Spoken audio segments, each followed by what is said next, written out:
ഗായത്രി ദേവി എൻ്റെ അമ്മയുടെ പുതിയൊരു എപ്പിസോഡിലേക്ക് ഏവർക്കും സ്വാഗതം. രാമോഹൻ്റെ ഓഫീസിലേക്ക് പുതുതായി വന്ന സ്ത്രീ അവരോട് പറയാണ്, ഇവിടുത്തെ എല്ലാവരെക്കുറിച്ചും എനിക്കറിയാം.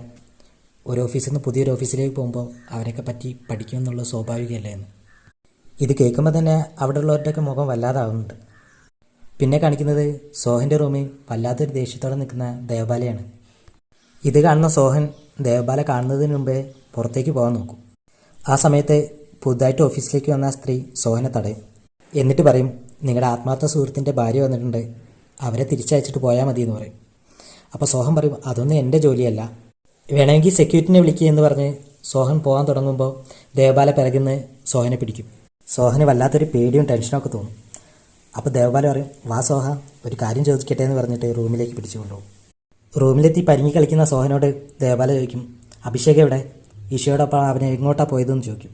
സോഹൻ എന്തൊക്കെയോ നുണകളൊക്കെ പറഞ്ഞ് രക്ഷപ്പെടാൻ ശ്രമിക്കും. പക്ഷേ ദേവബാല അതൊന്നും വിശ്വസിക്കില്ല.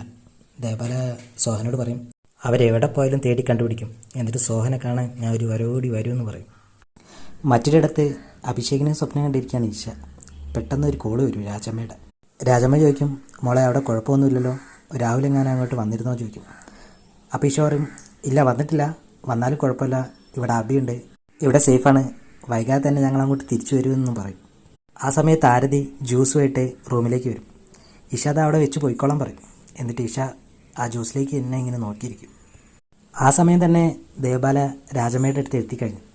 എന്നിട്ട് രാജമ്മേനോട് ചോദിക്കും, ഇഷയോടെ ഒക്കെയല്ലേ ഇതുവരെ സംസാരിച്ചുകൊണ്ടിരുന്ന്, അവളിപ്പോൾ എവിടെയാണെന്ന് ചോദിക്കും.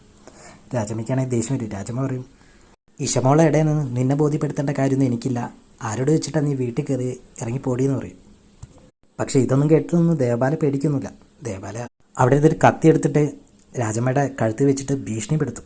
ദേവബാല പറയും, ഞാനിപ്പോൾ ഓഫീസിൽ പോയിട്ടാണ് വരുന്നത്, അവരെ രണ്ടുപേരെ അവിടെ കണ്ടില്ല, നിങ്ങൾക്കറിയാം, നിങ്ങളറിയാതെ അവരെങ്ങോട്ടും പോയില്ലെന്ന് ദേവബാല തറപ്പിച്ച് പറയും. രാജമ്മ ദാസേട്ടാന്ന് വിളിച്ച് ഉറക്കെ കരയുമ്പോൾ ദേവബാല പറയും, ദാസേട്ടനെ വിളിക്കണ്ട, രാമോഹനെ വിളിക്കുക, അപ്പോൾ അറിയാലോ എന്ന് പറയും. അപ്പോൾ രാജമ്മ പറയും, സാറ് വിടല്ല, ഇഷമോളും സാറും കൂടിയാണ് പുറത്തേക്ക് പോയതെന്ന് പറയും. അതും പറഞ്ഞ് രാജമ്മ വേഗം പുറത്തേക്ക് പോകും. എന്നിട്ട് ദാസേട്ടനോട് പോയിട്ട് ഈ കാര്യങ്ങളൊക്കെ പറയും. ദാസേട്ടൻ ഉള്ളിൽ പോയിട്ട് ദേവബാലയോട് അറിയും, കുട്ടി വെറുതെ പ്രശ്നം ഉണ്ടാക്കാൻ നേർക്കരുത്, വീട്ടിൽ പോയിക്കോന്ന് പറയും. പക്ഷേ ദേവബാലയാണെങ്കിൽ പോകാനൊന്നും കൂട്ടാക്കുന്നില്ല. ഇതൊക്കെ അറിഞ്ഞിട്ടേ പോകുള്ളൂ എന്നുള്ള രീതിയിലാണ് ദേവബാല നിൽക്കുക. ദാസേട്ടനോട് ഉണ്ടാകുമ്പോൾ രാജമ്മയ്ക്കും ധൈര്യം കൂടും. രാജമ്മ പറയും, ഇതുപോലെയുള്ള സ്വഭാവമൊക്കെ നീ വീട്ടിലിറക്കിയാൽ മതി, ഇവിടെ വന്ന് ഇങ്ങനെ കളിക്കാൻ നിൽക്കണ്ടെന്ന് പറയും. അവരെവിടെ ഉണ്ടെന്ന് അറിഞ്ഞിട്ടേ പോകുന്നു ദേവബാല തറപ്പിച്ച് പറയുമ്പോൾ ദാസേട്ടൻ പറയും, അവർ മൂന്നാർ പോയതാണല്ലോ എന്ന് പറയും. അപ്പോൾ ദേവബാല രാമോഹനെ ഫോൺ വിളിച്ചു നോക്കും. പുള്ളി അത് കാണും, പക്ഷേ പുള്ളി ആ കോൾ എടുക്കില്ല. ആ ദേവബാലയ്ക്ക് ഒട്ടും ഇഷ്ടമല്ല. ദേവബാല പറയും, നിങ്ങളുടെ സാറ് ഫോൺ എടുത്തില്ല, കൃത്യമായൊരു ഉത്തരം കിട്ടാതെ ഞാൻ ഇവിടുന്ന് പോകുന്ന ആരും വിചാരിക്കേണ്ടെന്ന് പറഞ്ഞ് ദേവബാല അവിടെ തന്നെ ഇരിക്കും. ഈശ ആരതി കൊണ്ടുകൊടുത്ത ആ ജ്യൂസ് എടുത്തിട്ട് വാഷ് ബേസിൽ ഒഴിക്കും. എന്നിട്ട് ഈശ ഇങ്ങനെ മനസ്സ് പറയും, എൻ്റെ കുഞ്ഞിനെ കൊല്ലാൻ നീ കഷ്ടപ്പെട്ടുണ്ടാക്കിയതല്ലേ, അതൊക്കെ വാഷ് ബേസിൻ കുടിച്ച് വറ്റിച്ചിട്ടുണ്ടെന്ന് പറയും. ഈശ ഗ്ലാസ് കൊടുക്കാനായിട്ട് ആരതിനെ വിളിക്കുമ്പോൾ തന്നെ ആരതി തൊട്ട് പുറത്ത് തന്നെ ഉണ്ടായിരുന്നു. അപ്പോൾ ഈശ ഗ്ലാസ് ആരതിയുടെ കയ്യിലേക്ക് കൊടുക്കും. അപ്പോൾ ആരതി ചോദിക്കും, ജ്യൂസൊക്കെ കുടിച്ചില്ലേ മോളെ എന്ന് ചോദിക്കും. ഈശ അതേന്ന് മറുപടിയും പറയും. അപ്പോൾ ആരതി ചോദിക്കും, എന്താ വാഷ്റൂമിൽ നിന്നാണ് എൻ്റെ ഇറങ്ങി വന്നത്, എന്താ അങ്ങോട്ട് കൊണ്ടുപോയതെന്ന് ചോദിക്കും. അപ്പോൾ ഈശ പറയും, നിങ്ങൾ ഞങ്ങൾക്ക് വല്ലാതെ കെയറിങ് തരുന്നുണ്ടല്ലോ, അപ്പോൾ ചെറിയ സഹായങ്ങളൊക്കെ അങ്ങോട്ട് ചെയ്യേണ്ടേ, ഈ ഗ്ലാസ് കഴുകാൻ വേണ്ടി അങ്ങോട്ട് കൊണ്ടുപോയതായിരുന്നു എന്ന് ഈശ പറയും. ചില മറുപടികളൊക്കെ കേൾക്കുമ്പോൾ ആരതിക്ക് വല്ലാത്തൊരു ടെൻഷനും ഒരു സംശയമൊക്കെ തോന്നും. ഈശ എന്തോ അറിഞ്ഞിട്ട് പറയുന്ന പോലെ, ഒരു കുത്തി പറയുന്ന പോലെയൊക്കെ ഫീൽ ചെയ്യും. ഈശ പറയും, ജ്യൂസ് നന്നായിട്ടുണ്ട്, ഇതുപോലുള്ള ജ്യൂസ് ഇനിയും തരണം, അടിപൊളിയാണെന്നൊക്കെ പറയും. അപ്പോൾ രാജമ്മ മനസ്സിലിങ്ങനെ പറയും, അതിൻ്റെ ആവശ്യം ഇനി വരില്ല, ഈ ഒരൊറ്റ ജ്യൂസോടുകൂടി തീരും, നല്ല വിഷമുള്ള സാധനമാണ് തന്നതെന്ന് പറയും.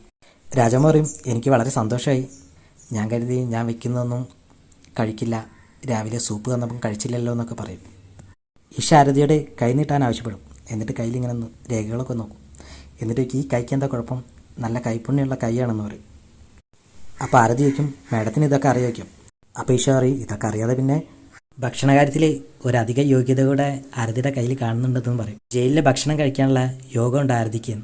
അത് കേൾക്കുമ്പോൾ ആരതിക്ക് ആക്കെ ടെൻഷനാവും. ആരതി പറയും, എനിക്ക് അടുക്കളയിൽ ജോലി ഉണ്ടെന്ന് പറഞ്ഞാൽ വേഗം പോകും. പോകുന്നതിൻ്റെ മുമ്പ് ഈശോ പറയും, ആരതി, നീയും ദാവീദും ഒക്കെ ഞങ്ങൾക്ക് ചെയ്ത സ്പെഷ്യൽ കെയറിങ്ങിൻ്റെ കൂലി ഒന്നും ബാക്കി വെക്കാതെ തന്നിട്ട് ഞങ്ങൾ ഇവിടുന്ന് പോകുമെന്ന് പറയും. അത് കഴിഞ്ഞ് രാമോഹൻ ഈശയുടെ അടുത്തേക്ക് വരും.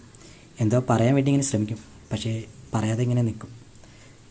അപ്പോൾ ഈശ, എന്താ പപ്പ, എന്താ പറയാനുള്ളതെന്ന് ഇങ്ങനെ ചോദിക്കും. അപ്പോൾ രാമോഹൻ പറയും, തേക്കടിയിൽ നമ്മൾ റിസോർട്ടിൻ്റെ ഒരു പ്രോജക്റ്റിനെ പറ്റി പറഞ്ഞില്ലായിരുന്നു, അതിൻ്റെ നൂലാമാലകളൊക്കെ രാഹുൽ തീർത്തിട്ടുണ്ടെന്ന് പറയും. അപ്പോൾ ഈശോ പറയും ബാക്കി എനിക്കറിയാം, പപ്പ പറയണ്ട, തേക്കടിയിൽ നിന്ന് ഇങ്ങോട്ട് കുറച്ച് ദൂരമല്ലേ ഉള്ളൂ. അപ്പോൾ രാഹുൽ അവിടെ നിന്ന് ഇങ്ങോട്ട് വന്നോട്ടെ എന്ന് ചോദിച്ചു. പപ്പയ്ക്ക് വേണ്ടാന്ന് പറയാൻ പറ്റാത്തതുകൊണ്ട് വന്നോ എന്ന് പറയുകയും ചെയ്തു. അതല്ലേ എന്ന് ചോദിക്കും. ഈശയ്ക്ക് രാഹുൽ അങ്ങോട്ട് വരുന്നതിൽ എതിർപ്പൊന്നുമില്ല. ഈശ പറയും വന്നോട്ടെ, കള്ളക്കളികളൊക്കെ തെളിയിക്കേണ്ടതാണ്, വരുന്നതിൽ എനിക്കൊരു പ്രശ്നമില്ലെന്ന് പറയും. ഈ ട്രിപ്പ് തന്നെ നിങ്ങൾ രണ്ടാളും കൂടിയുള്ള പ്ലാനിൻ്റെ ഭാഗമായിട്ടുണ്ടായതാണെന്നൊക്കെ എനിക്കറിയാമെന്ന് ഈശ പറയും. എന്നിട്ട് ഈശ പറയും എനിക്ക് നല്ല തലവേദന ഉണ്ട്, എനിക്കൊന്ന് കിടക്കണം എന്ന് പറയും. പുറത്ത് ദേവബാല ഇപ്പോഴും അതുപോലെ ഇരിക്കുക. ദേവബാല പോകാനൊന്നും കൂട്ടാക്കാതെ നിൽക്കുമ്പോൾ രാജമ്മ ഈശയെ വിളിക്കാനായിട്ട് പോകും. അപ്പോൾ ദാസേട്ടനോട് ദേവബാല പറയും തൻ്റെ മുതലാളിയെ കണ്ടിട്ടേ ഞാനിവിടുന്ന് പോകുമെന്ന് പറഞ്ഞിട്ട് അവൾ അവിടെ തന്നെ ഇരിക്കും.